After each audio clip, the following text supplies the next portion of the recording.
Connor's phone buzzed on the kitchen counter while I was in the middle of scrambling eggs. I knew I shouldn't have looked.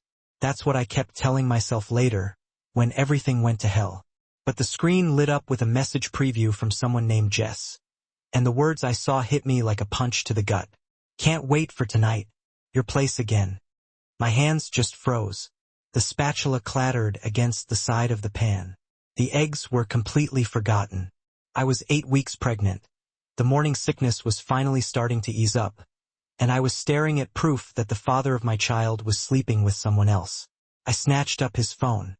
There was no passcode, either because he trusted me or because he never thought I'd actually check.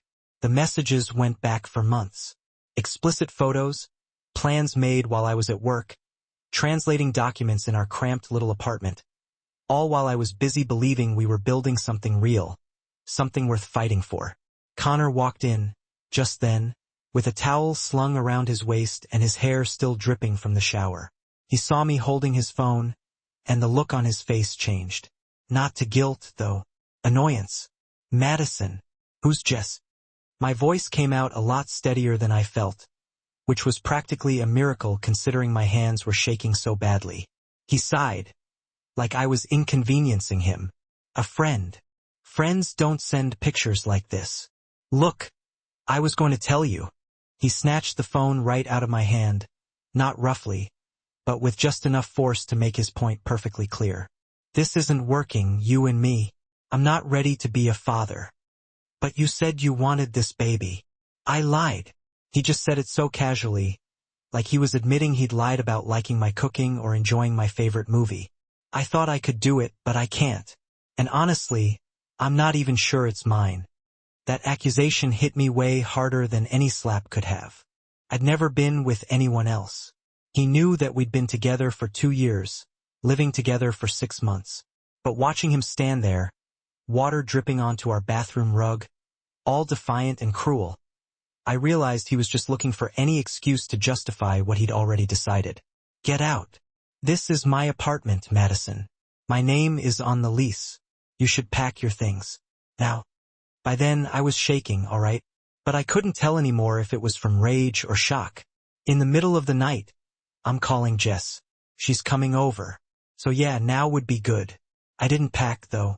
I didn't even take the time to sort through 2 years of our life together. I just grabbed my keys, my phone, my wallet, and walked straight out into the freezing February cold, wearing just jeans and a sweater that didn't do nearly enough to keep out the chill. My car was parked 3 blocks away because parking in Billings was always terrible, even in winter. By the time I actually reached it, tears were blurring my vision, and my fingers were numb from more than just the temperature. I just drove without thinking, without a destination. Montana stretched out empty and dark all around me, with the highway cutting through nothing but frozen wasteland. Snow started to fall, lightly at first, then heavier. Big, fat flakes that stuck to the windshield faster than the wipers could clear them, building up at the edges. I definitely wasn't dressed for this. I really wasn't prepared for anything, if I'm being honest.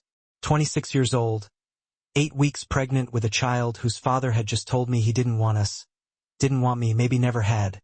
My parents were gone. My best friend Camila was away traveling for work. I had exactly nobody.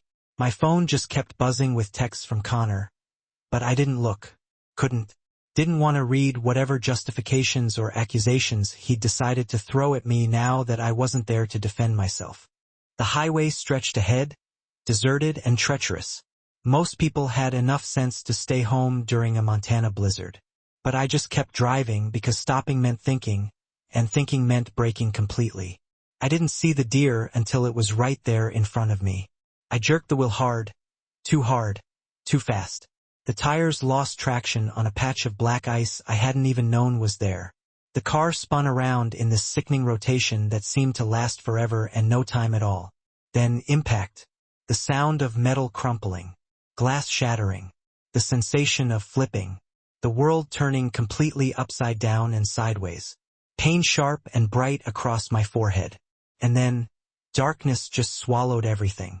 When I came to, everything was sideways. My seatbelt was digging into my chest and shoulder, holding me suspended at this really awkward angle. Broken glass glittered in my lap like some kind of deadly confetti. Blood ran warm down my temple, dripping onto the deflated airbag below me. I could taste metal in my mouth. I fumbled for the seatbelt release with fingers that just wouldn't cooperate properly. It finally clicked after 3 tries. I fell hard against the passenger door, which was now beneath me. The car had rolled at least once, maybe twice. Smoke was rising from somewhere under the hood, acrid and threatening. The baby panic cut right through the haze of pain and confusion. I pressed my hand to my stomach, searching for any pain beyond my obvious injuries. There wasn't anything acute, but I knew I needed help. I needed a hospital immediately. I needed someone to tell me my baby was okay. I kicked at the driver's side window until it shattered outward. Safety glass just exploded into the night. Cold air rushed in, stealing my breath and shocking my system even further. I hauled myself through the opening, shards of glass cutting through my jeans, my palms leaving bloody smears on the frame. Snow soaked through my clothes instantly, melting against my skin before the cold could really penetrate. The car was maybe 20 feet off the road, crumpled against a pine tree that had probably saved my life by stopping the roll. I couldn't see any lights anywhere.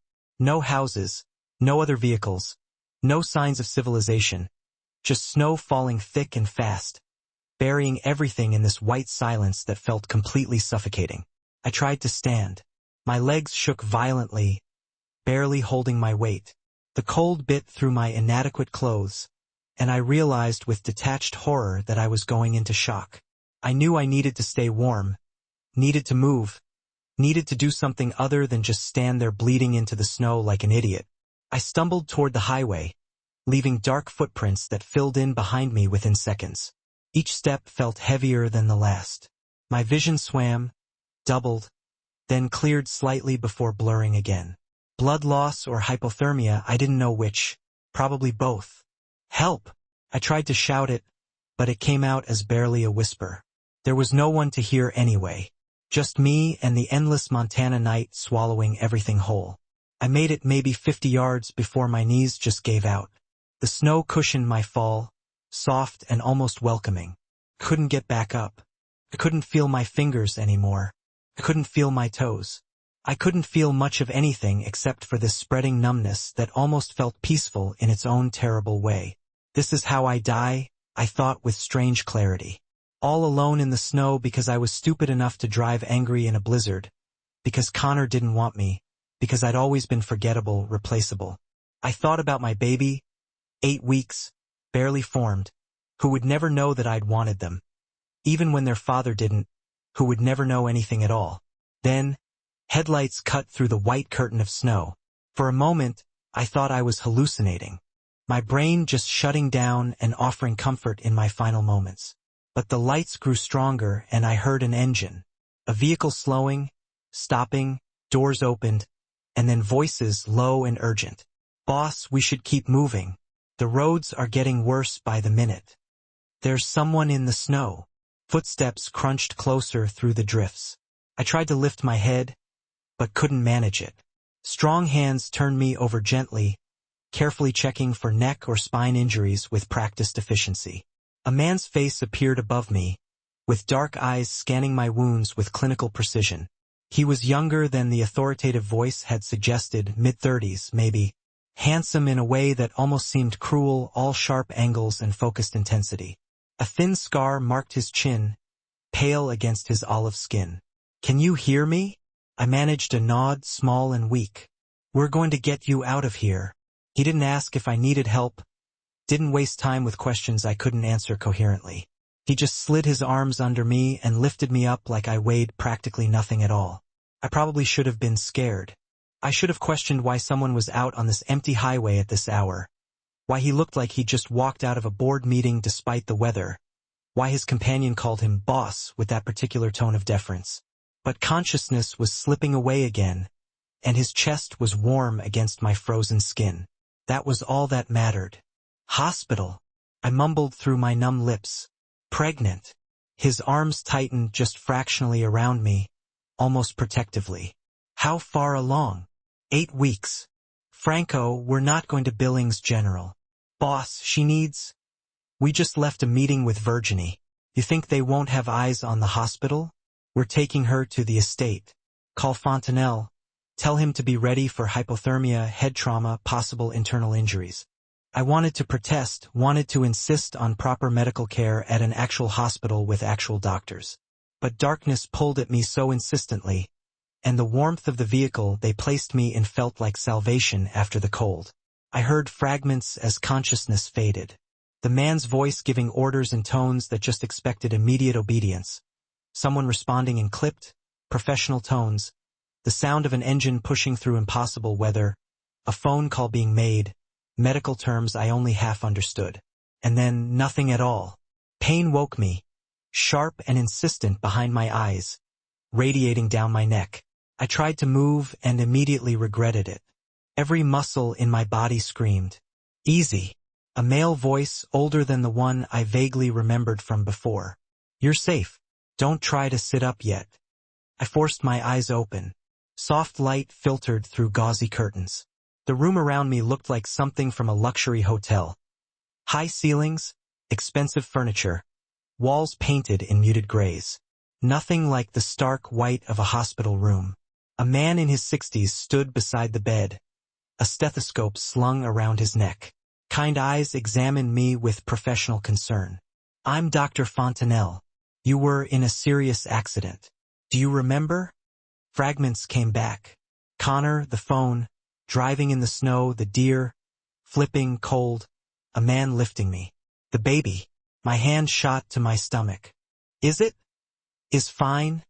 Dr. Fontenelle said quickly, gently pressing my shoulder back down. Strong heartbeat. 8 weeks along, correct? I nodded, relief just making me feel dizzy. You have a mild concussion, some lacerations that required stitches, and we treated you for moderate hypothermia, but the pregnancy is stable. No bleeding, no cramping. You were very lucky. Where am I? A private residence. You needed immediate care, and the weather made hospital transport dangerous. I looked around again, taking in details I'd missed before. The 4 in my arm, fresh bandages on my hands. Someone had changed me into soft pajamas that definitely weren't mine. Through the window, I could see snow-covered grounds and what looked like a security fence in the distance. I need to leave. I tried to sit up again. The room tilted. Not advisable. A woman's voice came from the doorway. She was beautiful, late 20s, dark hair pulled back severely, expensive clothes that screamed attorney or executive. The roads are still closed. Another 12 hours at minimum before plows can get through. She walked in with the confidence of someone who owned every space she entered. I'm Lucia Mancini. My brother is the one who found you last night. Your brother. I tried to piece together the fragments. The man with the scar. Adrian. Yes. She pulled a chair closer to the bed and sat with perfect posture. He was returning from a business meeting when he saw your accident. Fortunate timing. There was something in the way she said business meeting that made it sound like anything but. I'd like to thank him. And then I need to go. I don't have money to pay for private medical care, but I can set up payments. That's not necessary. Lucia waved a dismissive hand. Consider it handled. You needed help. We provided it. People don't do that. Not without wanting something. A slight smile curved her lips. Cynical for someone so young. How old are you? 26, and 8 weeks pregnant, according to Dr. Fontenelle. Is there someone we should call? The baby's father? Family? The question hit harder than it should have. No, no one. Something shifted in Lucia's expression. Not pity exactly, maybe understanding. Then rest. Recover. When the road's clear, we'll arrange transportation wherever you want to go. Dr. Fontenelle checked my vitals one more time, gave instructions about rest and hydration, and left. Lucia stood to follow. Wait, I needed answers. Where exactly am I? 20 miles outside of Billings, at the Mancini estate. She paused at the door. If you need anything, press the button beside the bed. Someone will come. Someone? We have staff. She said it like it was obvious. Rest, Madison. I hadn't even told her my name, but I supposed my wallet had been in my pocket. They would have checked for ID. After she left, I tried to process everything. A private estate with staff, a doctor who made house calls, security fences, a man called boss by his companion. None of it added up to normal. I looked at my phone on the nightstand, surprised they'd kept it charged. 3% battery, but enough to see a dozen messages from Connor. I deleted them without even reading them. He'd made his position perfectly clear. No messages from Camila.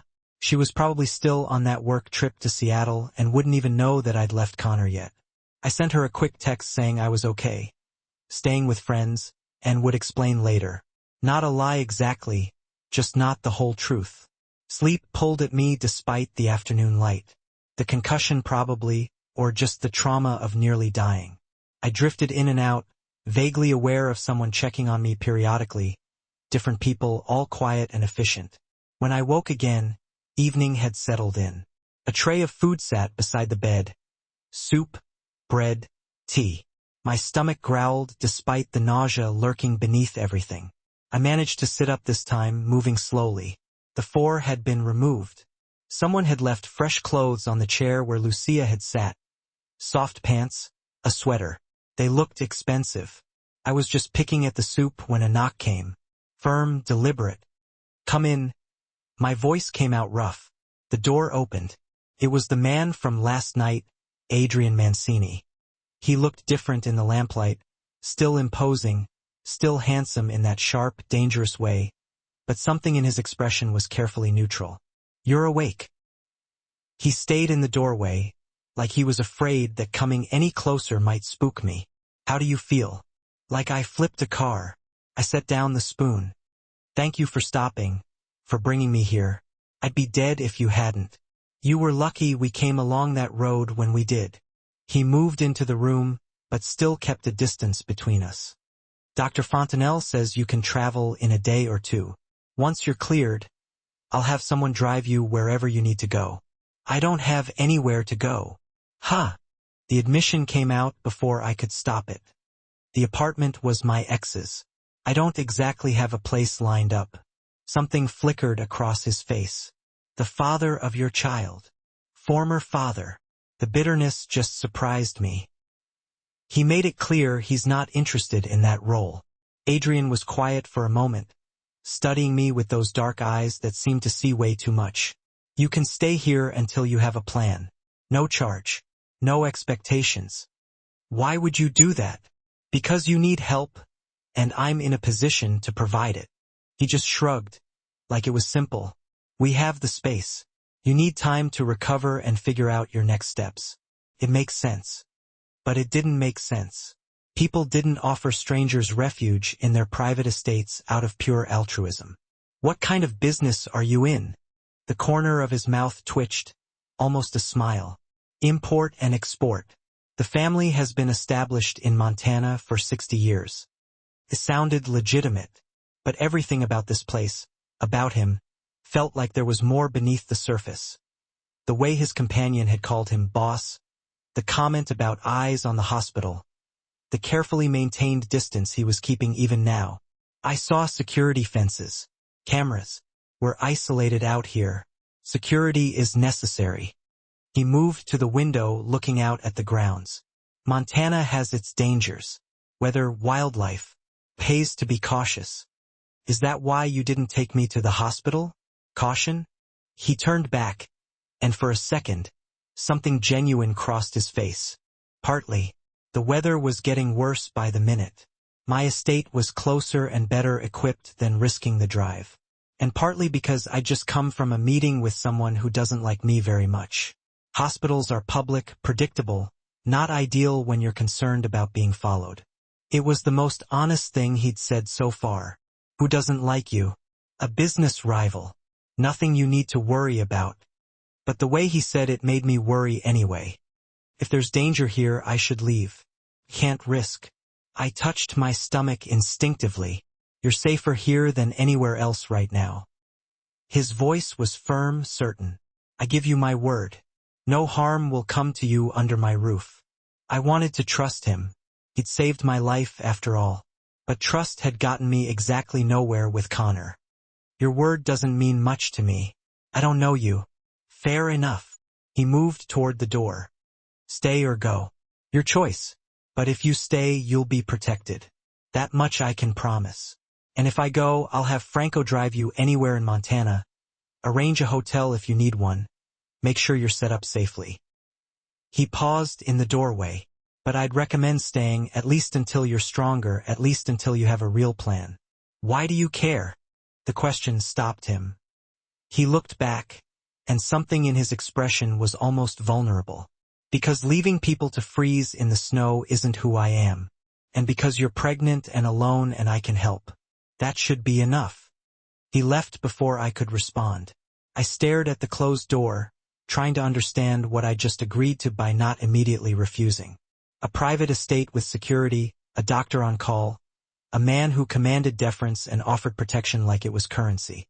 None of it was normal, but neither was being 8 weeks pregnant, homeless, and recovering from a car accident that should have killed me.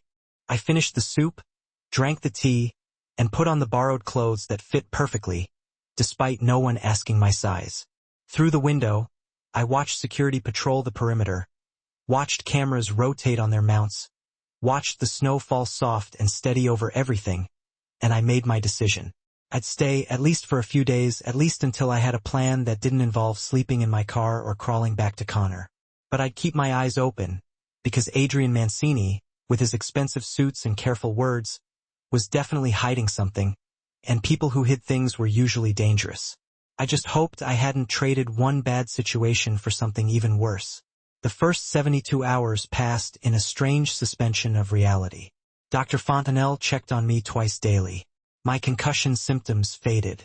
The cuts healed. The baby remained stable, which was the only thing that really mattered. Lucia brought me books, asked about my work as a translator. I told her about the freelance contracts, mostly technical documents for companies expanding internationally. Boring but steady income, or it had been before I'd lost access to my computer and files, still sitting in Connor's apartment. We could retrieve your things, she offered on the second day. Send someone to collect them and start a confrontation with my ex? No thanks. I was sitting up in bed, finally feeling human again. He can keep it all. I'll start over. Admirable or foolish? She studied me with the same intensity her brother had. Starting over takes money. I have some savings, enough for first and last month's rent somewhere small. It wasn't much, but it was mine. And equipment, computer, software licenses for translation work. I hadn't thought that far ahead. I'll figure it out. Lucia smiled slightly. You know, we occasionally need translation services. Contracts with Italian suppliers, business correspondence. If you're interested, I could use help with a backlog. You're offering me work. I'm offering you an opportunity to earn money while you recover and plan your next move. Mutually beneficial. She set a folder on the bed. Look these over.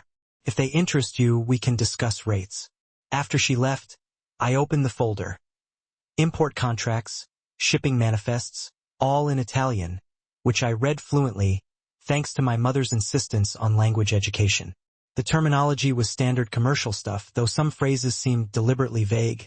Merchandise listed as general goods rather than specifics. I told myself that every company had proprietary concerns and that vague terminology was normal, but doubt lingered. On the third day, Dr. Fontanelle cleared me for light activity. I ventured out of the room for the first time, following the hallway to a grand staircase. The house was even larger than I'd imagined.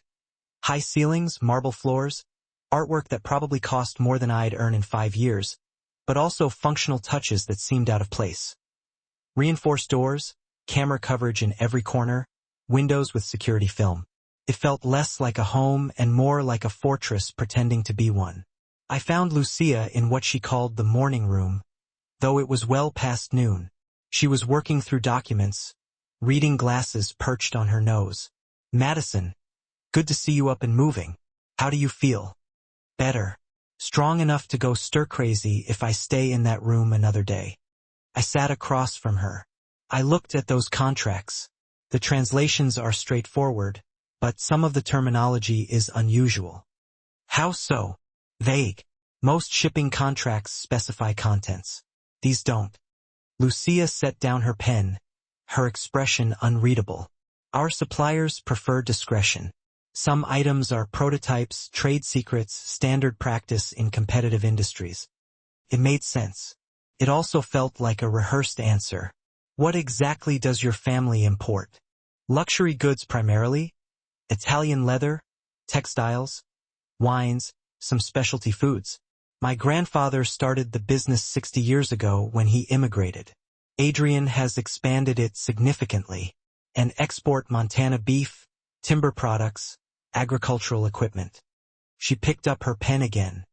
Nothing sinister, if that's what you're asking. I wasn't. Yes, you were. But she didn't sound offended. You're smart to ask questions.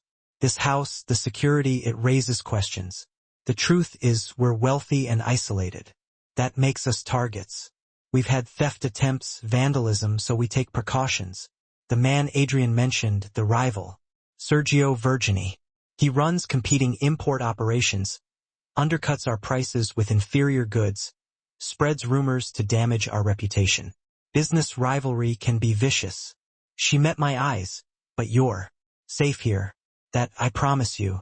I wanted to believe her so badly.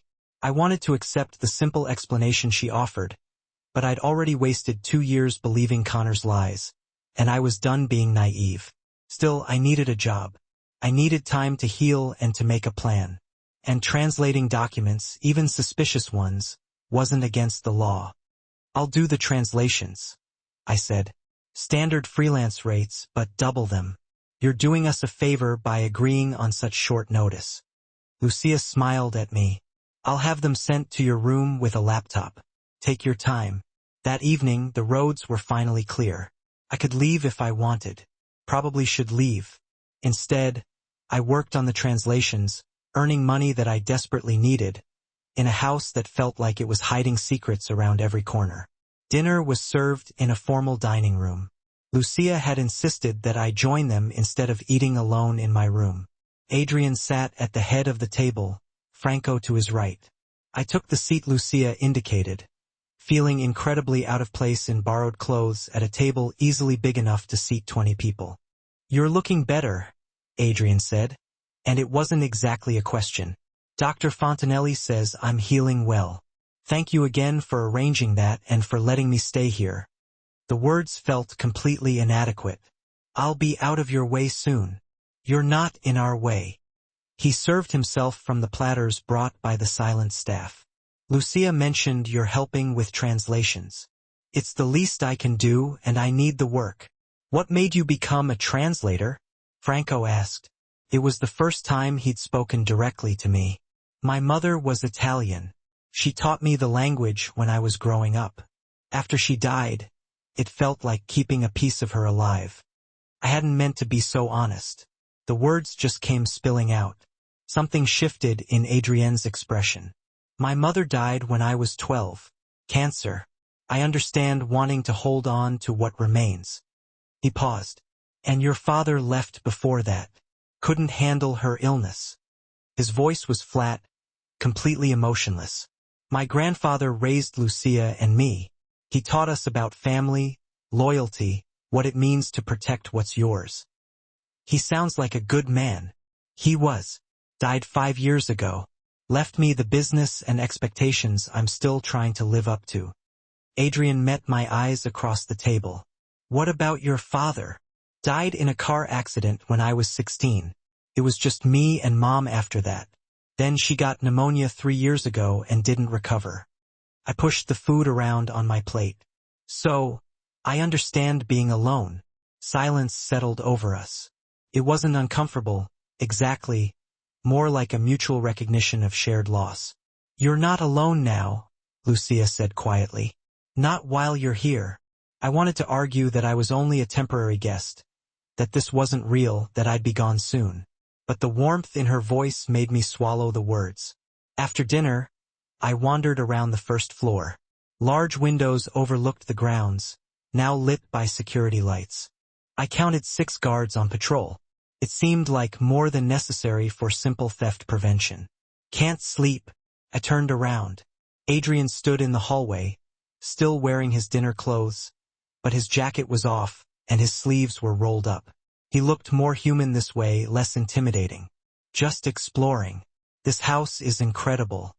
It was built by my grandfather with money from the import business.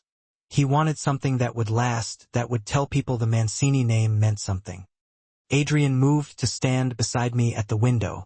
Sometimes I think the house is too big for just Lucia and me.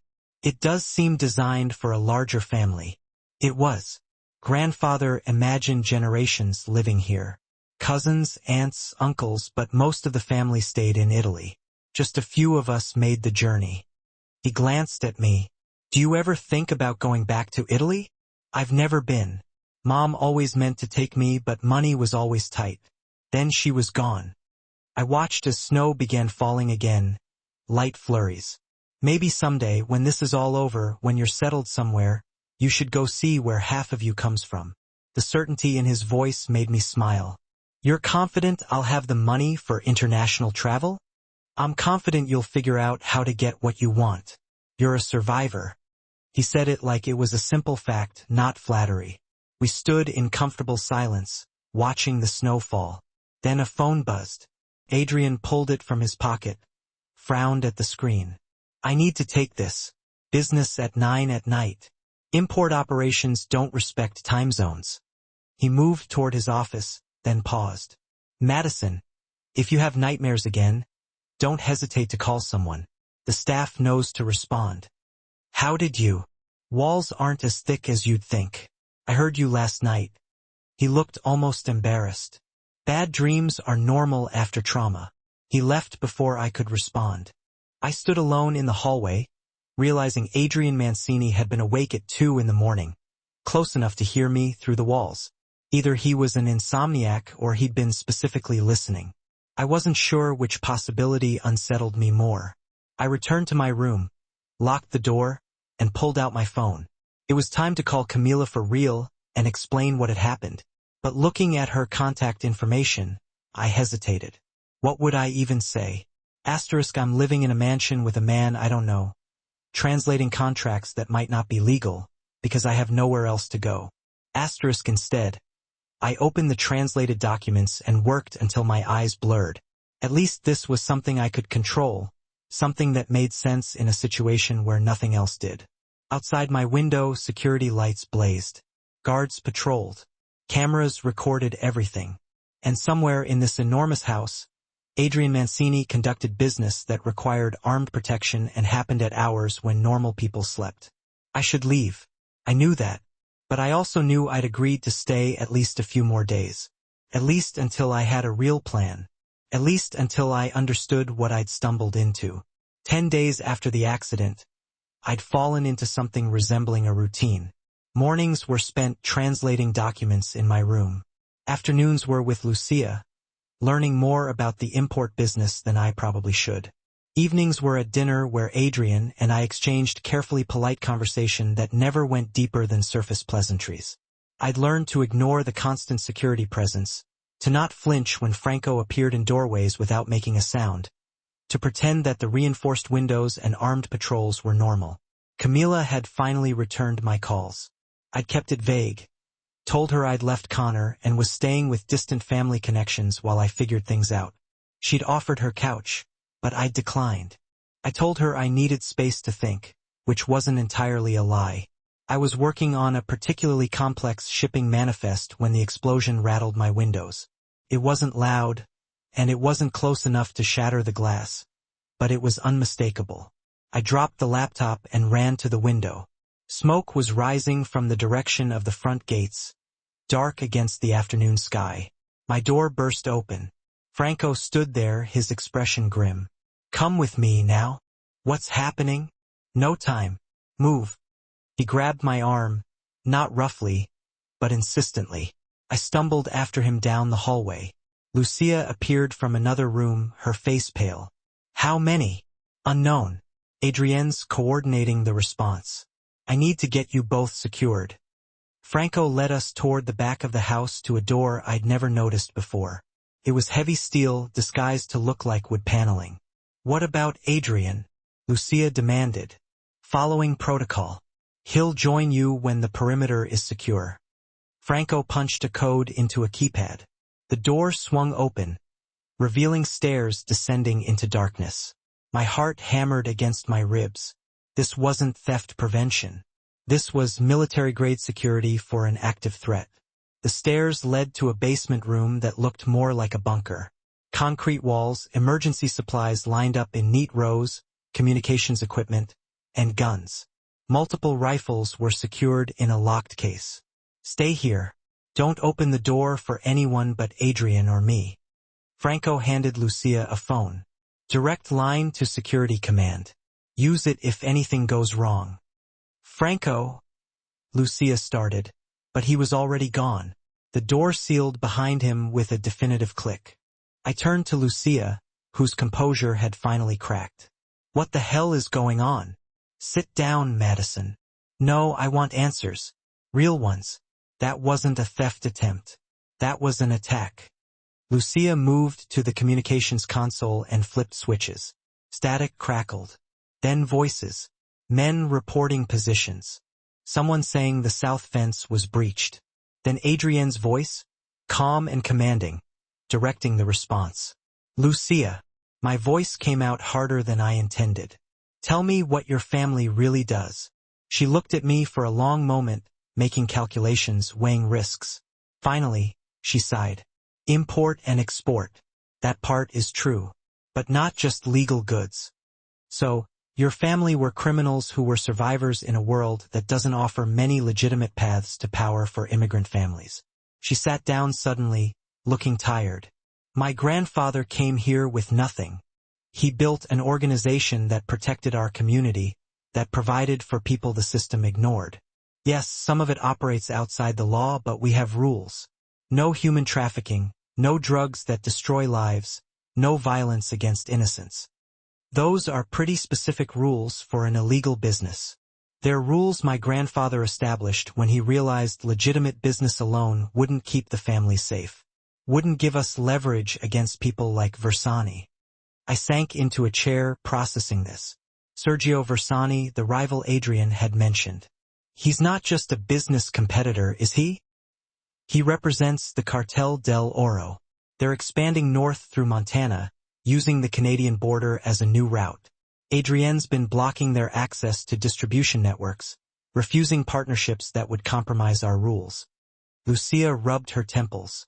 6 weeks ago, Versani made it clear he'd take what he wanted by force, if necessary. And I'm caught in the middle of a gang war. You're under Adrienne's protection. That means something in this world. I didn't ask for protection. I didn't ask to be pulled into this.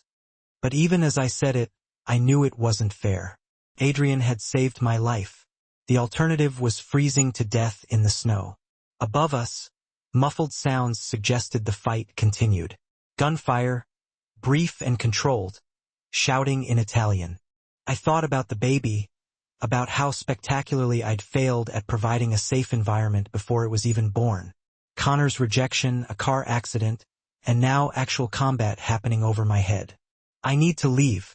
As soon as this is over, I need to get out of here. Where will you go? Lucia's question was gentle. You have no apartment, limited funds, no support system. At least here, you're protected. Protected or imprisoned. There's a difference. Believe me. 15 minutes passed. 20. The voices on the radio reported that the perimeter was secured. Intruders neutralized or fled. Adrienne's voice cut through the chatter. Status on Lucia and Madison. Secure in the safe room, boss. I'm coming down. 2 minutes later, the door opened. Adrian stepped through, and my breath caught in my throat. Blood streaked his left arm, soaking through his shirt. Not his blood, I realized, seeing the perfectly controlled way he moved. Or not entirely his blood. Everyone okay? His eyes found me first, scanning for injuries. We're fine. You're not. Lucia stood, reaching for a first aid kit mounted on the wall. Let me see that arm. It's superficial. Grazes from flying debris. But he let her push up his sleeve, revealing a shallow cut across his forearm. Nothing serious, but enough to bleed. Lucia cleaned it efficiently while Adrian watched me. I'm sorry you had to see this. Had to be a part of it. What was it, really? A probe. Versani testing our defenses, seeing how we respond. Adrian winced as Lucia applied antiseptic. They hit the gates with enough force to gauge response time, then retreated. Professional. And now they know about me. The realization settled heavy. They saw Franco move us. They know you have people here worth protecting. Adrienne's jaw tightened. Yes.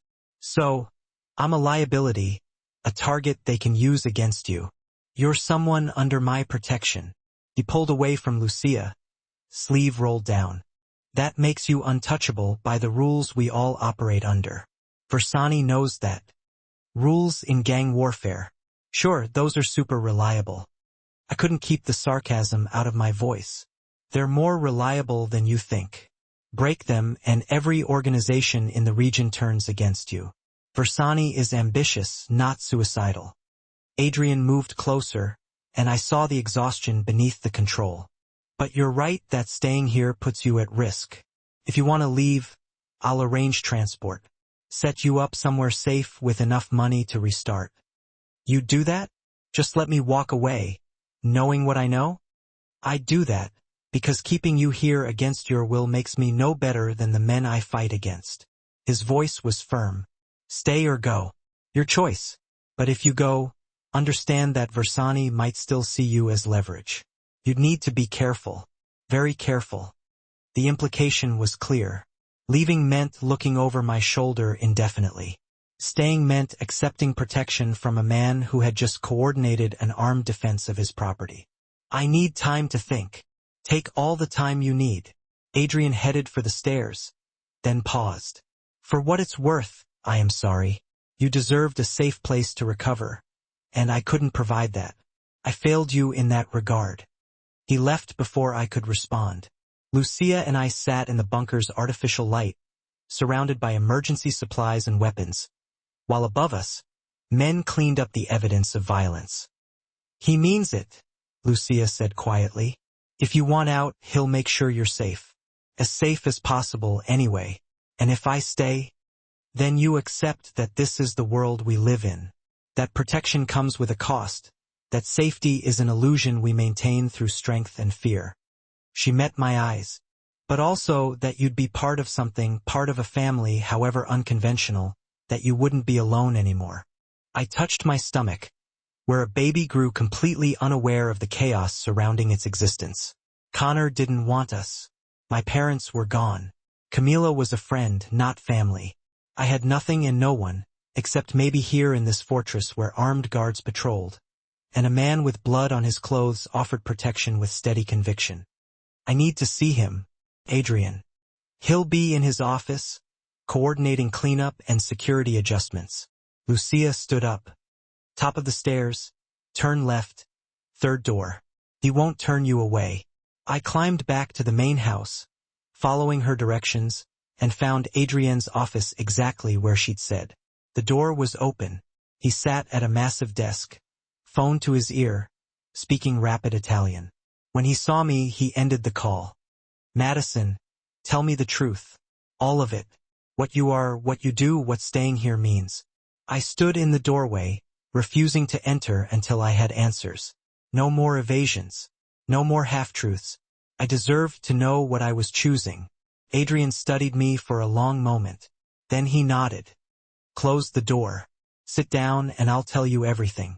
I stepped inside, closed the door, sat across from him, and waited for the truth that would determine everything that came next.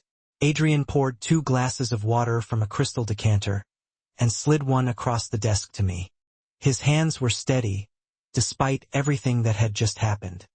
My grandfather, Vittorio Mancini, came to Montana in 1965 with nothing but family recipes and determination. He started small, with a restaurant in Billings that served the Italian community, but there weren't many of us, and the legitimate money wasn't enough to protect what he was building. I sipped the water, waiting. Adrian leaned back in his chair, and I realized this was hard for him. Vulnerability didn't come naturally to him. So he made arrangements. He provided services the law wouldn't, protection for businesses being squeezed by corrupt officials, mediation for disputes the courts ignored, eventually imports that avoided excessive tariffs. Nothing violent, nothing that destroyed lives, just survival in a system designed to keep immigrants powerless. That's a generous interpretation. It's the truth, or as close to the truth as anything gets in this world. Adrian met my eyes. When my grandfather died, I inherited an organization that employed 300 people, supported 50 families directly, and operated on principles he'd established. No human trafficking, no hard drugs, no harming innocents. Those weren't suggestions. They were law. And Versani represents everything my grandfather fought against. The Cartel del Oro deals in human misery, opioids, forced labor, violence without conscience. They're expanding north, using the Canadian border as a new supply route. Montana is strategic because it's isolated, under-policed, and connects directly to distribution networks across the northern United States. I processed this, trying to reconcile the man who'd carried me from the snow with the criminal he was describing. So, you're the good mob versus the bad mob. I'm the lesser evil, trying to hold territory against a greater one. His voice hardened. You want moral absolutes? I can't give them. What I do is illegal. What I order sometimes hurts people. But I operate by rules that mean something, and I draw lines Versani crossed years ago. Why tell me this? Why not just let me leave in ignorance? Because you deserve to make an informed choice, and because lying to you feels wrong in a way lying to others doesn't. He stood up, moved to the window overlooking the grounds, still crawling with security. Since you arrived, I've had Franco run a background check on you. Standard precaution. I know about your parents, your work, Connor. I know you're alone and pregnant and terrified. The invasion of privacy should have angered me. Instead, I just felt tired. And what did your research tell you? That you're exactly who you seem. Someone dealt a bad hand trying to survive. He turned back to me. That's why I'm giving you a choice. Stay under my protection with full knowledge of what that means. Or leave with enough money to start over somewhere safe. Either way, I'll do everything I can to keep you safe. Why? Why do you care what happens to me? The question seemed to catch him off guard. He was quiet for a long moment, and when he spoke, his voice was softer.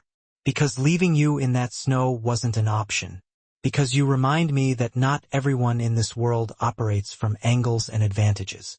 And because when I look at you, I see someone worth protecting. That's rare enough to matter. Heat crawled up my neck. I looked away, unable to hold his gaze. I don't know how to process any of this. Take time. Watch how we operate for a few days, talk to Lucia about what the organization actually does, then decide. He returned to his desk, shuffled papers like we just discussed quarterly earnings instead of organized crime. In the meantime, I have a situation to manage. Versani sent a message today. I need to send one back. What kind of message? The kind that makes it clear attacking my home carries consequences. His expression went cold, and I saw the other side of Adrian Mancini, the one who commanded armed men and made decisions about life and death. You should rest. This won't be pleasant. I stood up to leave, then hesitated at the door. The baby, if I stay, can you promise they'll be safe? I can promise I'll die before I let anything happen to either of you. That good enough? It should have sounded dramatic. Instead, it sounded like a simple fact. I nodded and left him to whatever message he was planning to send. The next 3 days I watched. Lucia walked me through the legitimate operations, showed me import records that were legal and profitable. But she also didn't hide the other side, the gambling establishments the family protected, the import routes that avoided taxation, the enforcement arm that dealt with people who broke agreements. We're not saints, she told me over coffee in the morning room. But we're not demons either. We provide structure in spaces where the law has failed. We protect people who have no other protection. I saw Adrian with his men, firm but fair. Saw him settle a dispute between two businesses without violence. Saw him fund a community center in Billings that served immigrant families. I also saw the edge beneath everything, the readiness for violence, the understanding that power required force to maintain it.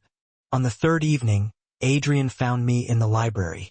I'd been reading, trying to distract myself from everything. "Can we talk?" I closed the book. "About what?" "About whether you're staying or going. I need to know how to plan." He sat across from me, and I noticed the exhaustion around his eyes. "If you're leaving, I'll arrange it tomorrow.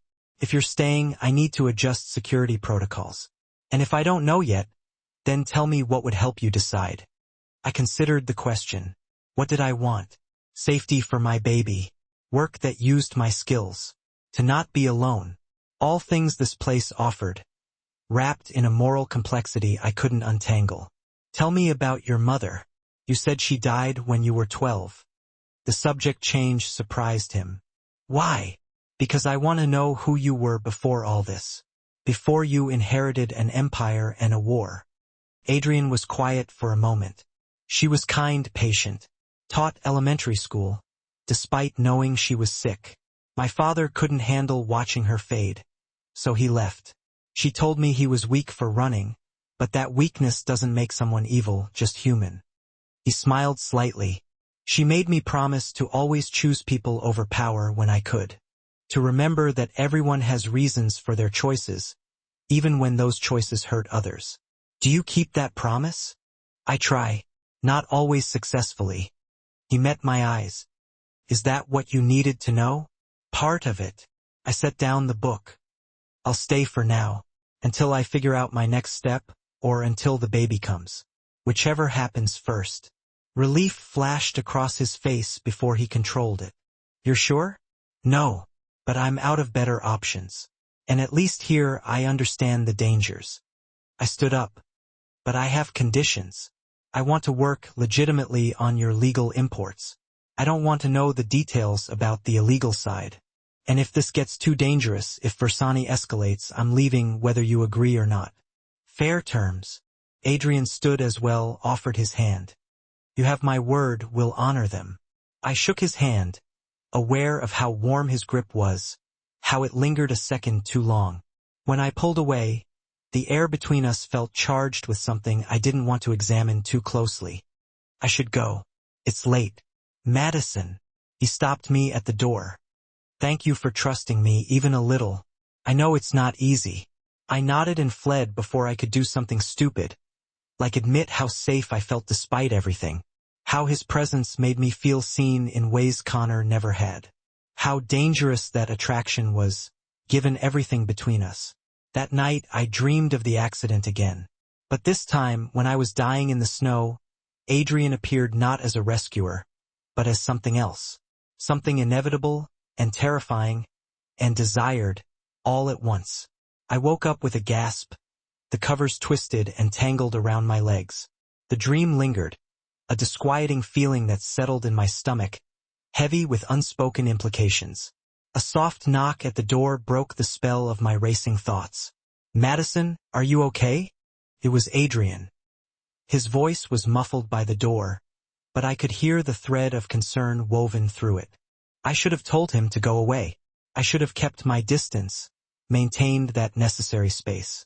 Instead, I found myself opening the door. He stood in the hallway, clad in sleep pants and a simple t-shirt. His hair was tousled, as if he'd been sound asleep and jolted awake by some unseen disturbance. "Nightmare," I confessed, the word hanging in the air. "I'm fine. You're shaking." And I was. I instinctively wrapped my arms around myself, suddenly self-conscious in my thin pajamas. He was standing too close, and my heart was pounding, but not from lingering fear. The reasons for my racing pulse were far more complicated. "It's just processing everything," I stammered. "I'll be okay." Adrian studied my face, his gaze intense and searching. Finally, he nodded slowly. "If you need anything, I'm just down the hall. Don't hesitate." He started to turn away. I don't know what impulse seized me in that moment. Maybe it was the lingering echoes of the dream, or the vulnerability of my confession, or the way he looked at me, as if I genuinely mattered. But I reached out and gently caught his wrist. "Stay," I pleaded, the word barely a whisper. "Just for a minute." He froze.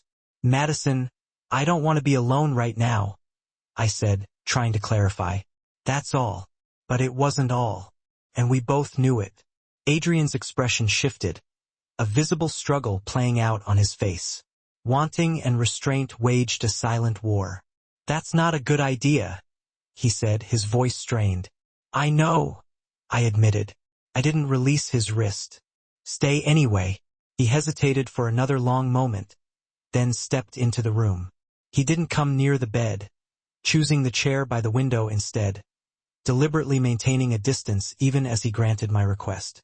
We sat in the darkness, not speaking, until my breathing slowed and the last vestiges of the nightmare faded.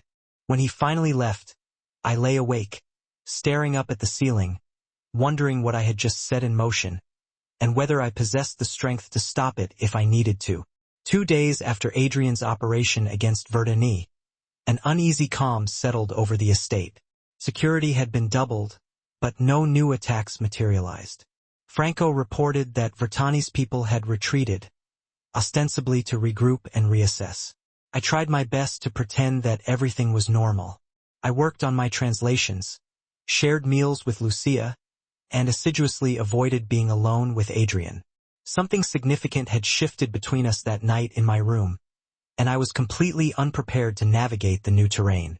My phone rang, the insistent chime cutting through my carefully constructed facade of normalcy.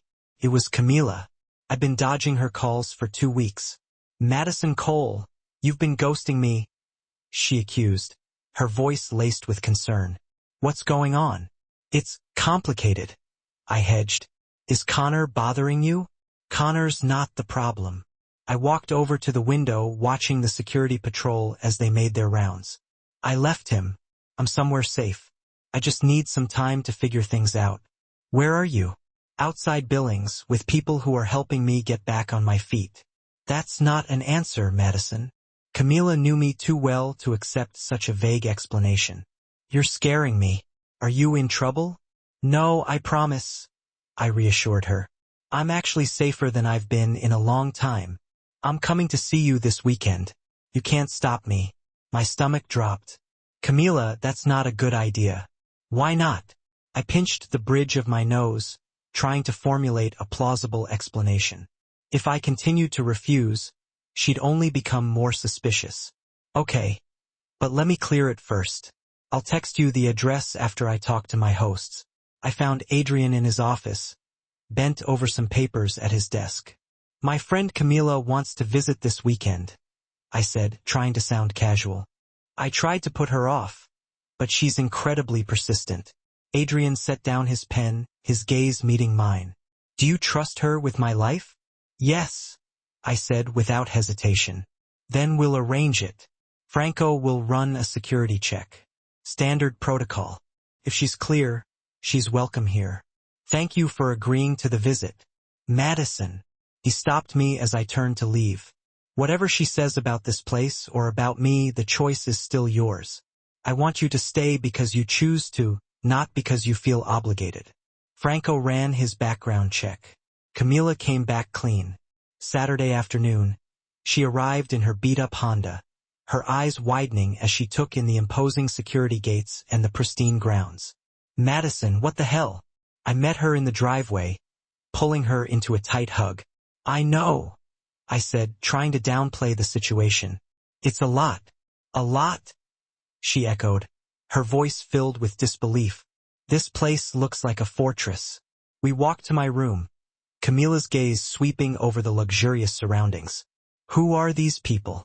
I sat down on the edge of the bed, bracing myself for the inevitable questions.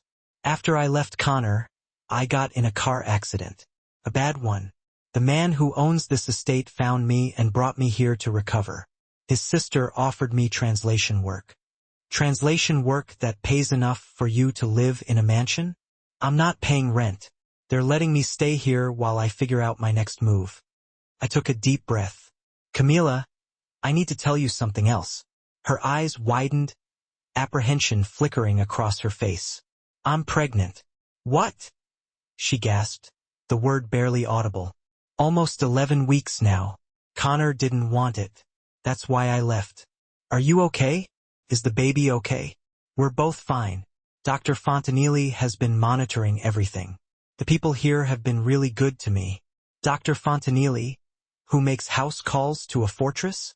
Camilla's suspicion intensified. Madison, what aren't you telling me?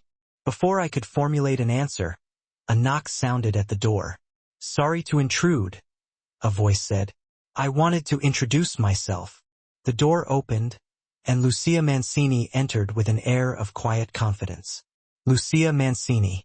Camilla stood up, shaking Lucia's hand warily. Camilla Santos, Madison's friend. I've heard nice things, Lucia said, a warm smile gracing her lips. I hope you'll join us for dinner tonight. My brother would very much like to meet you. Your brother who runs this place? Adrian? Yes. 6:30 in the formal dining room. After Lucia left, Camilla rounded on me, her eyes blazing with a mixture of concern and outrage. That woman is either a lawyer or a mob wife. Real explanation, Madison, not the sanitized version. So I told her not everything. I omitted the full extent of the operations, the intricacies of the underworld. But I told her enough. That the Mancini family ran businesses in gray areas, that they had offered me protection when I had nowhere else to go. Camilla listened, her face growing more horrified with each passing detail. You're living with the mob. I'm living with people who have resources and are willing to use them to keep me safe, I countered, trying to sound more confident than I felt. You need to leave. Come stay with me. And if Fertani's people track me there? I asked, the question hanging in the air. If they decide to use you as leverage? I shook my head. At least here there's actual protection. This isn't you, Madison. You're not someone who gets mixed up in criminal enterprises. I'm someone who's pregnant and alone and trying to survive. I snapped, the words coming out sharper than I intended. You think I want this? But it's better than the alternatives. It's better than being on my own with a target on my back. You don't know that. Then I'll leave when it feels wrong, I said, my voice softening. But right now, this is where I need to be. Camilla looked at me for a long time, her expression unreadable. Finally, she nodded slowly. Okay, but I'm staying close, checking in. And the second this feels wrong, you call me. Promise? I promise. When 6:30 arrived, we went downstairs. The formal dining room looked like something out of a movie, all gleaming silver and polished wood. Adrian sat at the head of the long table, impeccably dressed in a dark suit. Franco and Lucia flanked him on either side. They all stood as we entered. Camilla, thank you for joining us, Adrian said, his voice warm but formal. I'm Adrian Mancini. Please sit.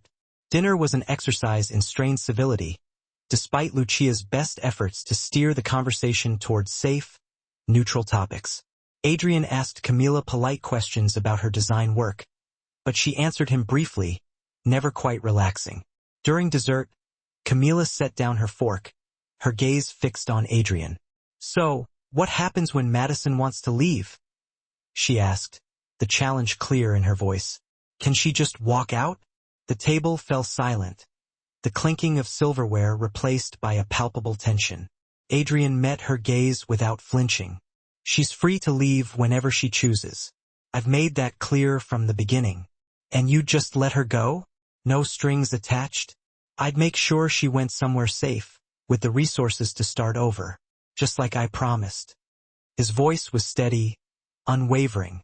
Your friend isn't a prisoner here. She's a guest, and I'm doing my best to protect her from threats that exist because of your world. That's fair, Adrian acknowledged, his gaze never wavering. But the threats exist whether she's here or not. At least here I can do something about them. Camilla studied him, weighing his words, searching for any hint of deception. Finally, she nodded, a grudging acceptance in her eyes. She trusts you. I don't know why, but she does. So, I'm going to trust her judgment. But I'm also going to be watching. I'd expect nothing less from someone who cares about her, Adrian said, a hint of a smile softening his expression. For what it's worth, I'm glad Madison has you. The tension in the room eased fractionally. When dinner finally ended, Camila pulled me aside, her voice low and urgent. He cares about you. Like really cares. You see that, right? It's not like that, I protested, trying to dismiss her observation. It is like that, Madison. He looks at you like you're precious. She squeezed my arm. Just be careful. Men like that, men with that kind of power, they're dangerous, even when they mean well. I know, I said. But even as the words left my lips, I wondered if I was being careful enough. Camila stayed the night, leaving the next morning with promises to call daily. As I watched her drive away, I felt the weight of my choices settling heavier on my shoulders. I had chosen to stay, to accept protection from a man involved in organized crime, to allow myself to feel safe in a place built on violence. And somewhere in the back of my mind, a disturbing thought began to take root. When had safe started feeling like home?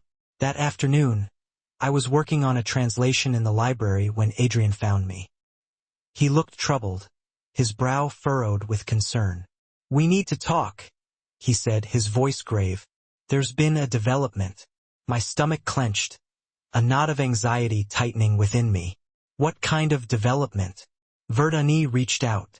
He wants to meet. He says he has information about your friend Camila that I need to hear. Adrian's jaw was tight, his expression unreadable. It could be a trap or it could be legitimate intelligence. Either way, I can't ignore it. What kind of information about Camila? He wouldn't say over the phone, but he mentioned her by name. Madison. That means he's been watching us, tracking connections. Adrian moved closer, his gaze searching my face. I wanted you to know before I went. Franco will stay here with enhanced security. You and Lucia will be protected. You're going alone? With a team. But yes, I'm going. He reached out and touched my shoulder briefly, a gesture of reassurance. If something happens to me, Franco has instructions. You'll be taken care of, kept safe. Promise. Don't talk like that, I pleaded, a knot of fear forming in my chest. I have to be realistic, he said, his hand lingering on my shoulder. But I'll come back. I always do. He left that evening, taking 20 men with him. I watched from my window as the convoy of vehicles disappeared down the long, winding drive. Lucia found me an hour later, carrying 2 glasses of wine. She kept one for herself and offered the other to me. I can't, I said, gesturing to my stomach. The baby, right? Sorry. She sat down beside me, sipping her wine. He'll be fine. Adrian's survived worse than Verdani. That's supposed to be comforting? It's supposed to be the truth. She looked at me, her gaze knowing. You're falling for him. I wanted to deny it, but the words caught in my throat. It's complicated, I admitted, the truth hanging heavy in the air. Everything about Adrian is complicated. But he's also the most loyal person I know. If he cares about you, and he does, he'll move heaven and earth to keep you safe, even if it means walking into traps. Especially then, Lucia finished, swirling the wine in her glass. That's who he is. It's what makes him both the best and worst person to love. Love. The word hung between us, terrifying in its accuracy. Hours passed, each one stretching into an eternity. Midnight came and went. I couldn't sleep, couldn't stop the flood of worst-case scenarios that played out in my mind. Finally, at 2 in the morning, headlights swept across the drive. I ran downstairs, not caring about propriety or caution, my heart pounding in my chest. Adrian walked through the door, looking exhausted but whole. When he saw me, something in his expression softened. You waited up. What did Verdani say? I asked, the question tumbling out. Later. Right now I just need... He stopped himself, his gaze searching mine, but I understood what he couldn't say. I closed the distance between us, my hand reaching out to touch his arm. You came back. That's what matters. We stood there in the entrance hall, not touching, but close enough that I could feel his warmth. Close enough that the space between us felt alive with everything we weren't saying.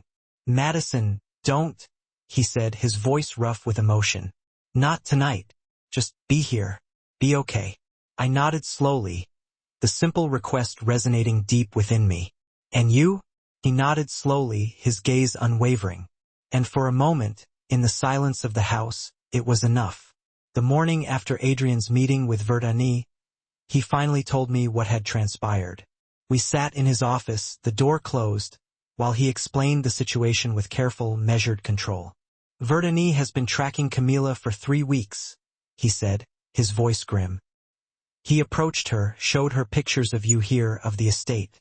He told her that her little brother owed money to some of his associates. My blood ran cold. Camila doesn't have a brother. She does. Lucas, 19, college dropout. He got into debt with some dealers working for the cartel.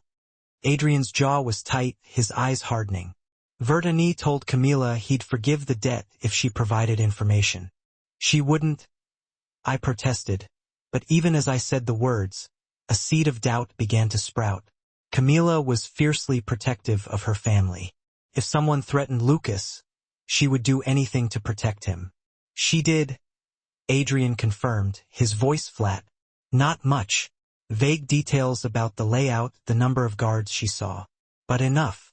Adrian stood and paced to the window, his gaze fixed on the grounds outside.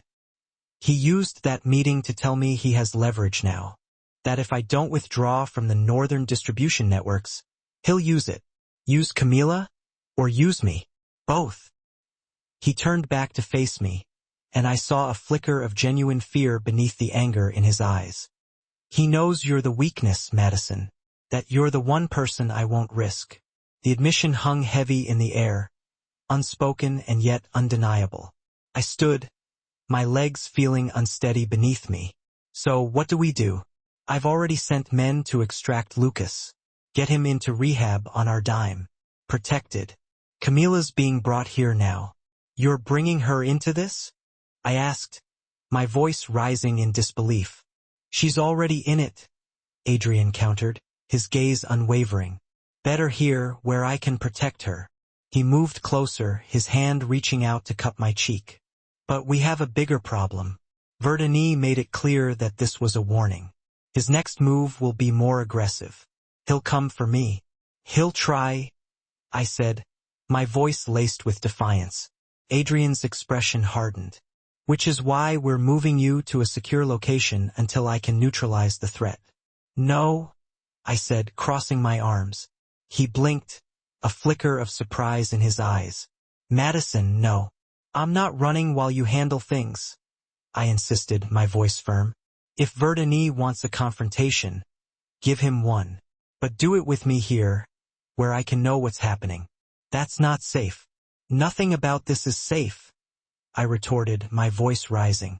But I'd rather face danger with information than hide in ignorance. I held his gaze, refusing to back down. I'm staying. Adrian studied me, his expression unreadable. But I saw something shifting in his eyes. A grudging respect, perhaps. You're more stubborn than I gave you credit for. A knock sounded at the door, breaking the tense silence. Franco entered, his face grim. Boss, we have a situation. Camila's not at her apartment. Neighbors say 2 men came for her an hour ago. Hispanic, driving a black SUV. The blood drained from my face, leaving me cold and clammy. Verdani has her. We don't know that yet, Franco said. But Adrian's expression told a different story. Franco, activate all assets. Adrian barked, his voice sharp and decisive. I want eyes on every cartel property in Montana. On it, Franco said, turning and leaving the room, already barking orders into his phone. I grabbed Adrian's arm, my fingers digging into his sleeve. We have to find her. We will, he said, his hand covering mine, his grip firm and reassuring. I promise you, Madison, we'll get her back. How can you promise that? I asked, my voice choked with emotion. Because I don't break promises. Not to you. He pulled away, his eyes hardening with determination. Stay with Lucia. I'm taking a team. I'm coming with you. Absolutely not. She's my friend, I protested, planting myself between him and the door. I'm not sitting here while you risk your life to fix my mess. You want me safe? Keep me where you can see me. Adrian looked like he wanted to argue, but he knew I wouldn't back down. Fine, he said, his voice tight with frustration.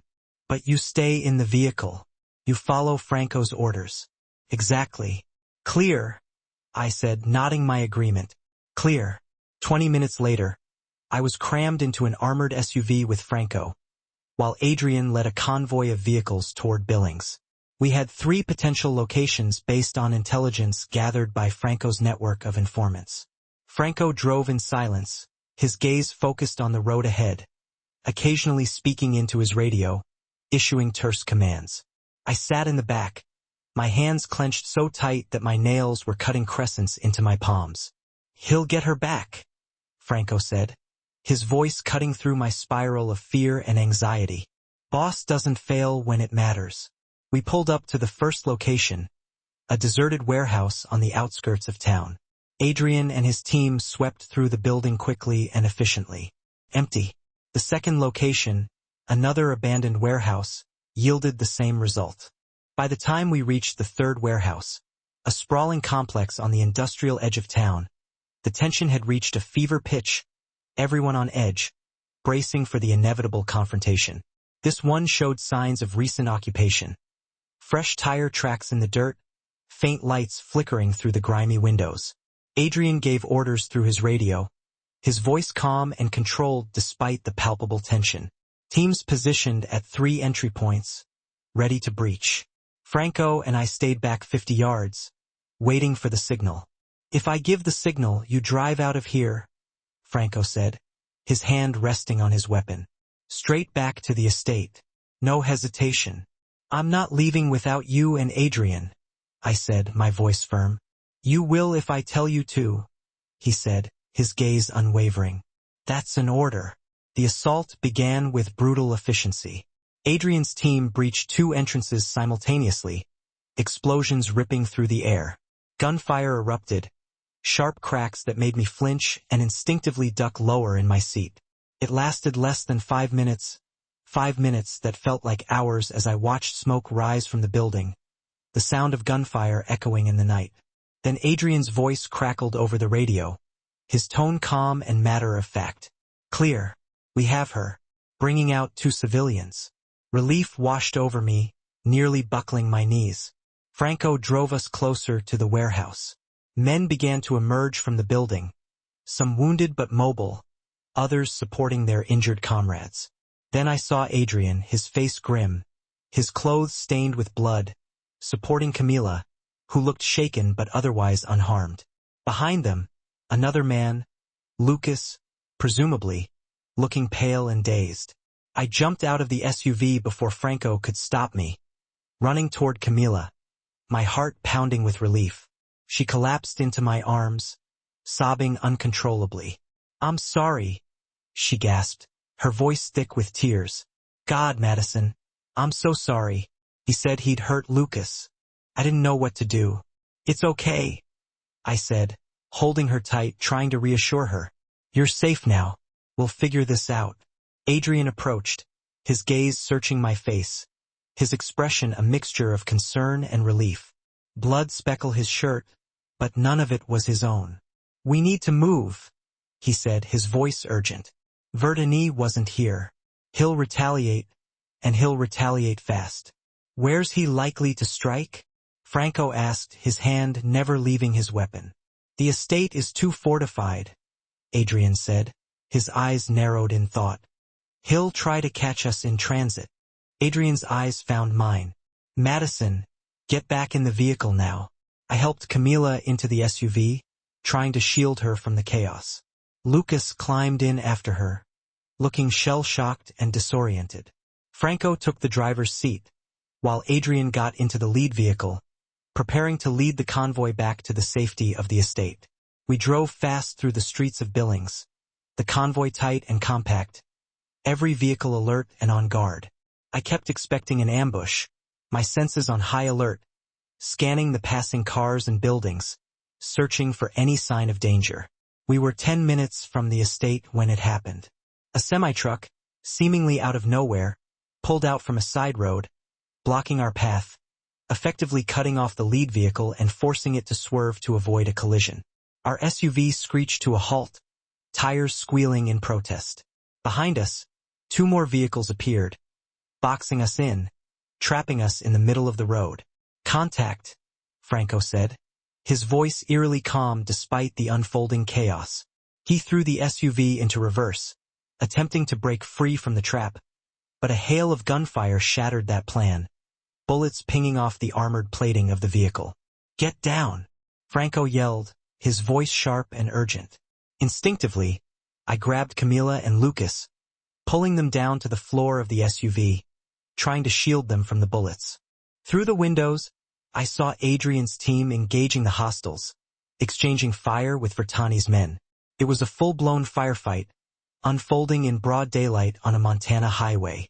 Franco returned fire through his window, his movements practiced and efficient, his aim deadly accurate. The SUV's armor held, protecting us from the worst of the attack, but we were effectively trapped, unable to move, surrounded by enemies.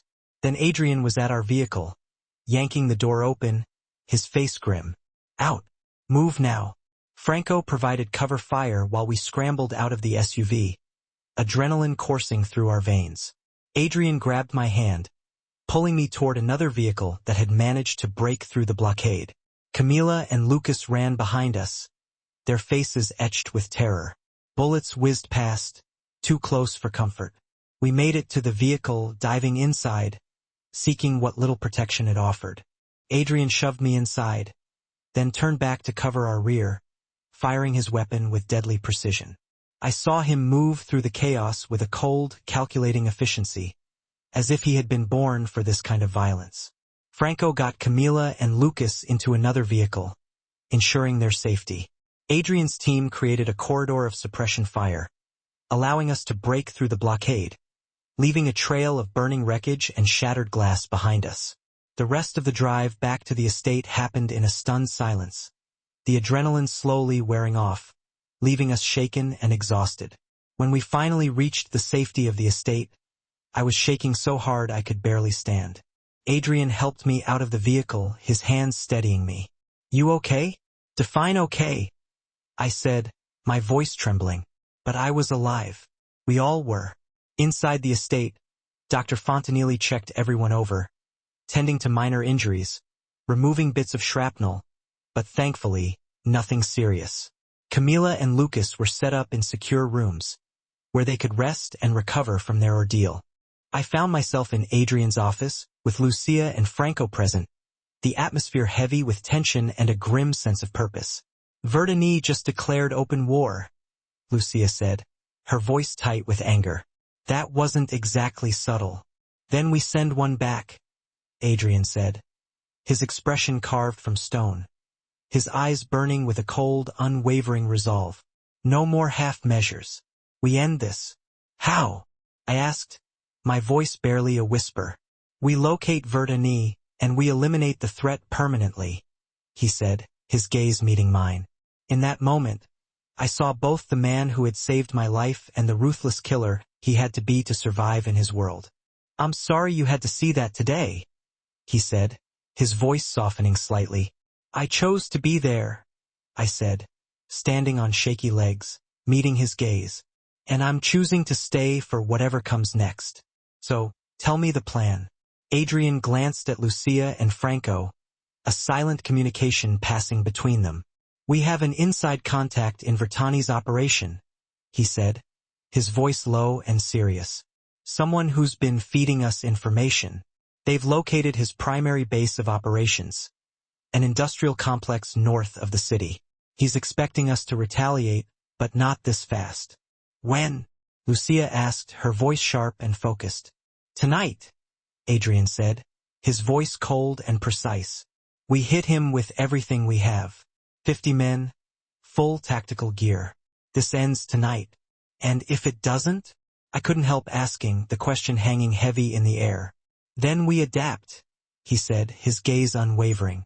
"But one way or another, Vertani will no longer be a threat to you or anyone else I protect." He moved closer to me, his presence filling the room, his nearness both comforting and terrifying. "You should rest before this happens. You've been through enough today. Will you come back?" The question came out smaller than I intended, a whisper of fear and vulnerability. "I always come back," he said, his hand reaching out to touch my face briefly, a gesture so gentle it made my chest ache. "Wait for me." I nodded, not trusting my voice to speak, the weight of the promise settling heavy in my heart. That evening, I watched from my window as Adrian prepared to leave, his every movement precise and deliberate. I watched him check his weapons, give orders to his men, transform into someone harder and more dangerous than the man who had held my hand and promised to protect me. Lucia sat with me, her presence a silent source of comfort. "He'll be careful," she said, her voice soft. "He has reason to come back now." "Because of me?" I said, the weight of that realization settling heavy on my shoulders. "Because of you," she confirmed, squeezing my shoulder reassuringly. "That's a gift, Madison. Don't waste time feeling guilty about it." Hours passed, each second feeling like an eternity. Midnight came and went, followed by 1 o'clock, then 2. Every tick of the clock was a hammer blow against my nerves. Finally, at 3 in the morning, headlights swept across the drive, shattering the silence of the night. I ran downstairs, my heart in my throat, my mind racing with a mixture of hope and dread.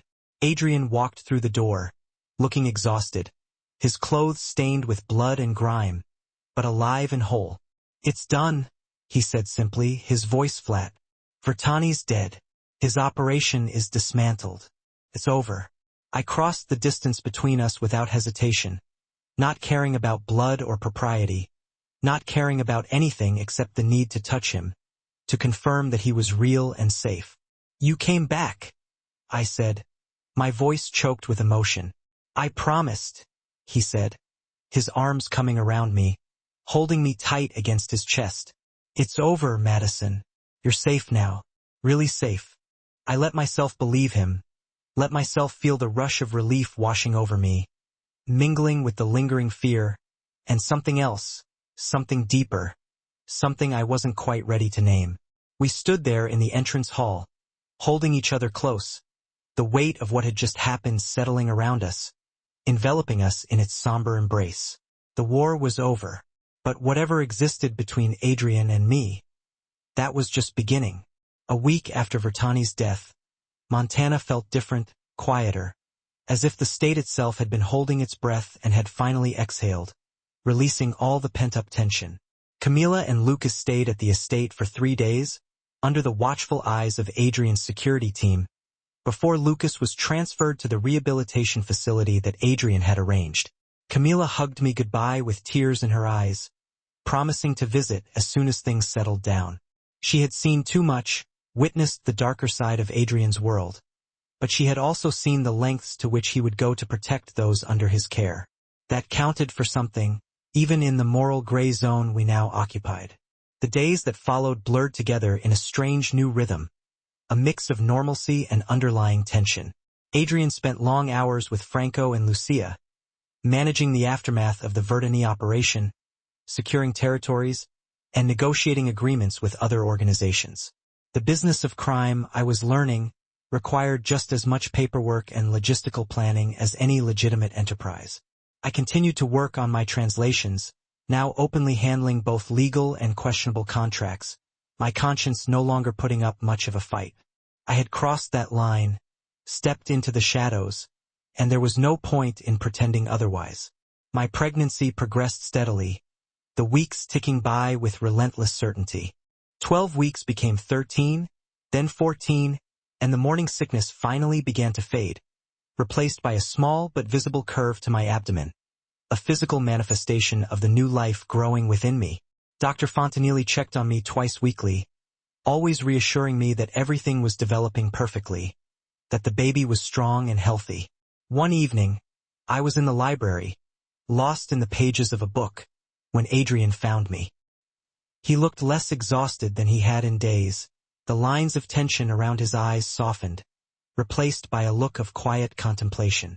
"Can we talk?" he asked, his voice low. I marked my place in the book and set it aside. "About what?" He sat down across from me, his gaze searching mine, and I noticed that he seemed nervous, hesitant, something I had rarely seen in him. About what happens next, for you, for us. My heart rate kicked up a notch, a nervous flutter in my chest. Okay, I said, bracing myself for whatever he was about to say. The immediate threat is gone, he began, his voice measured. You could leave now safely, set up somewhere with resources I'd provide. He paused, his gaze unwavering. Or you could stay, not as a guest, as something more permanent. What does more permanent mean? I asked, my voice barely a whisper. It means I'm asking you to build a life here with me, he said, his voice raw with honesty. With Lucia, with the family. He leaned forward, his eyes pleading with me to understand. I know it's complicated, Madison. I know what I am, but I also know that when I look at you, I see. The only thing that's made sense in years. I couldn't seem to breathe properly. The air thick and heavy in the room. Adrian, I'm not asking for an answer now, he interrupted, his voice softening. Take your time. Think about it. He moved, then. He gestured toward the window. But I need you to know that if you stay with me, I'll spend the rest of my life making absolutely sure you never regret it.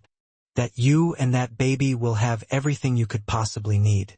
He continued, you're talking about more than just protection. I'm talking about a true partnership, about building something real and lasting together. He turned back to face me directly. I'm talking about love, Madison, because that's what all of this truly is. The word hung there between us, heavy and charged. Terrifying, yet somehow inevitable. I stood up, feeling overwhelmed. I don't know how to do this, I admitted, my voice barely a whisper. I don't know how to be with someone like you, how to raise a child in this world that you operate in. We'll figure it out together, he reassured me. He crossed the room, stopping close enough that I could feel the comforting warmth radiating from him. But only if you want to. This absolutely has to be your choice, Madison. I looked up at him, really seeing him. This man who'd saved me from certain death, who'd protected me through a brutal gang war, who'd shown me more unwavering loyalty than anyone else in my entire life. And also, this man who was undeniably a criminal, someone who operated so far outside every single moral boundary I'd been raised to respect. And then, in that moment, I realized with startling clarity that I simply didn't care about the morality of it all anymore. When the man offering you profound darkness also offered unparalleled safety and something that felt overwhelmingly like coming home, principles suddenly became flexible, didn't they? I want to stay, I said, the words coming out quiet but firm. Not because I'm afraid of being alone, but because when I think about my future, you're undeniably in it. Something fierce and yet incredibly vulnerable flickered across his face. He cupped my jaw gently in his hand. You're sure about this, Madison? Terrified, I admitted honestly. But absolutely sure. I leaned into his touch, seeking comfort in his presence. So what does that make us? Partners in everything that truly matters? He pressed his forehead gently to mine, his eyes searching mine. I have a 5-year plan, he revealed, to transition away from all illegal operations, to focus solely on legitimate business ventures. Lucia is already hard at work on the legal framework for all of it. I'm fully committed to building something that our children could inherit without shame or guilt. Our children. The phrase resonated deeply within me. Yours are mine if you'll let me claim them as my own, he continued softly. And any others we might have together in the future. He smiled slightly, a genuine and heartfelt expression.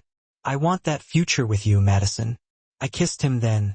The kiss messy and desperate and filled with the overwhelming relief that we'd finally stopped dancing around the undeniable connection that existed between us. When we finally pulled apart, he looked at me as if I were the most precious thing in the entire world. Stay tonight with me, he murmured, his voice husky with emotion. Not for anything physical. Just stay. I want to wake up knowing that you're here, right beside me.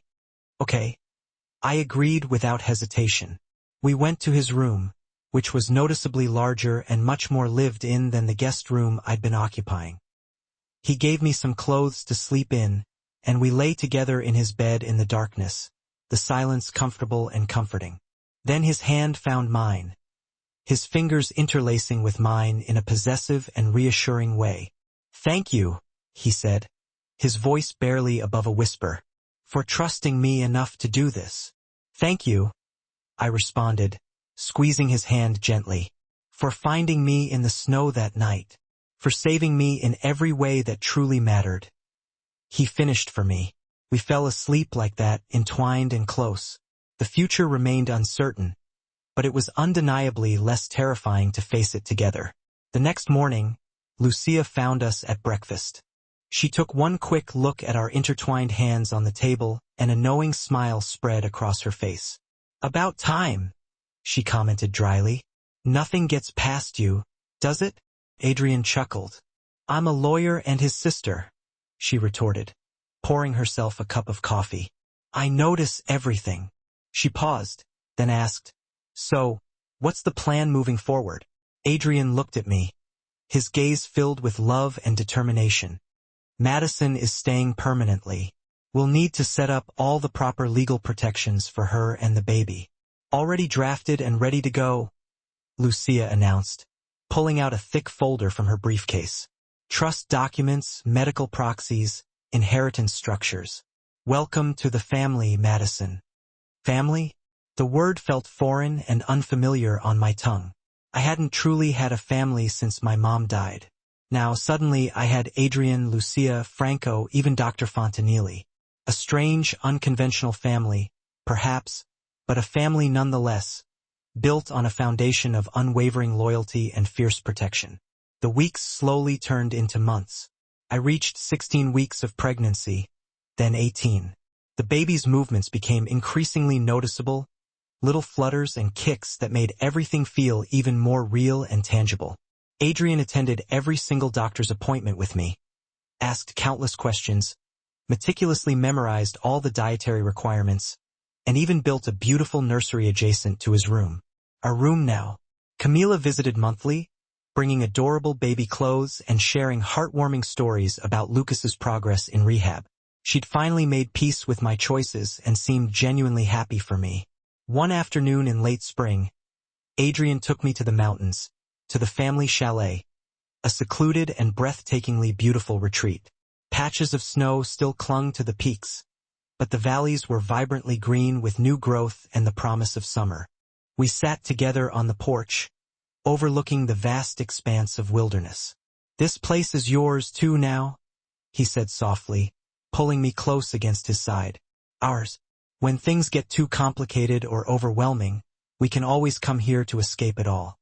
"I love you," I blurted out, the words tumbling out of my mouth for the very first time, and it felt like simultaneously falling and flying, a terrifying yet exhilarating sensation.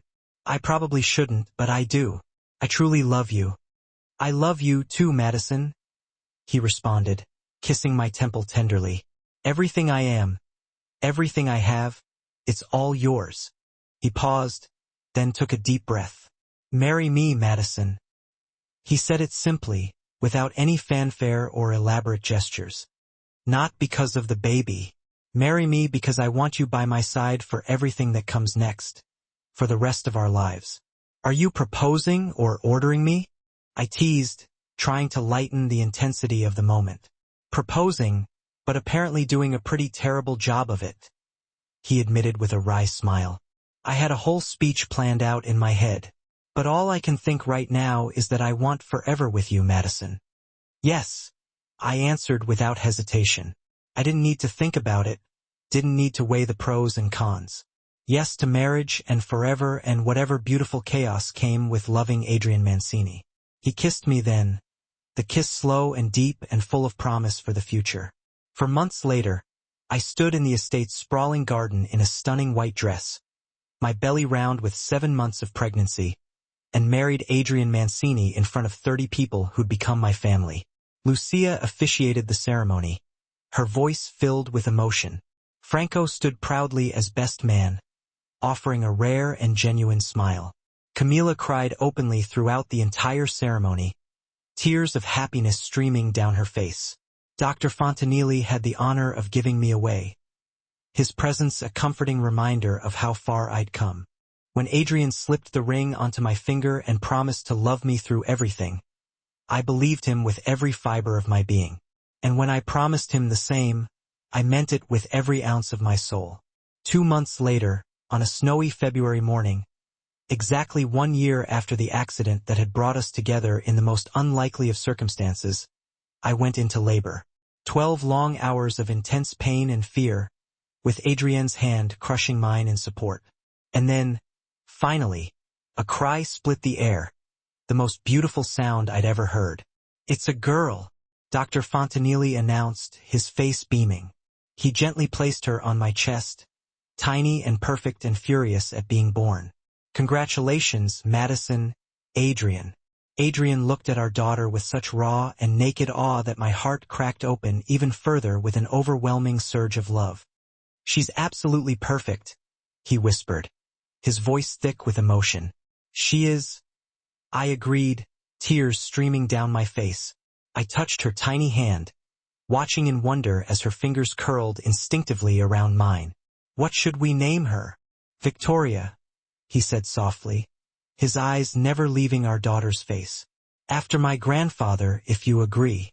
Victoria Mancini." I tested the name on my tongue, savoring the sound of it. "It's perfect, Adrian." We sat there, new parents in a house protected by armed guards, surrounded by all the trappings of a vast criminal empire that was slowly but surely transitioning toward legitimacy. And I felt more at peace than I'd ever imagined possible in my entire life. I'd been abandoned, left bleeding in the snow, left for dead by circumstances and terrible choices. Adrian had found me, saved me, and loved me in ways I hadn't even known I desperately needed. Now we had a beautiful daughter, a promising future, a life built on foundations that probably wouldn't pass any rigorous ethical scrutiny, but felt undeniably solid enough to last a lifetime. Lucia brought out bottles of champagne for everyone to celebrate, except for me, of course. Franco actually smiled, which was rare enough to be remarkable.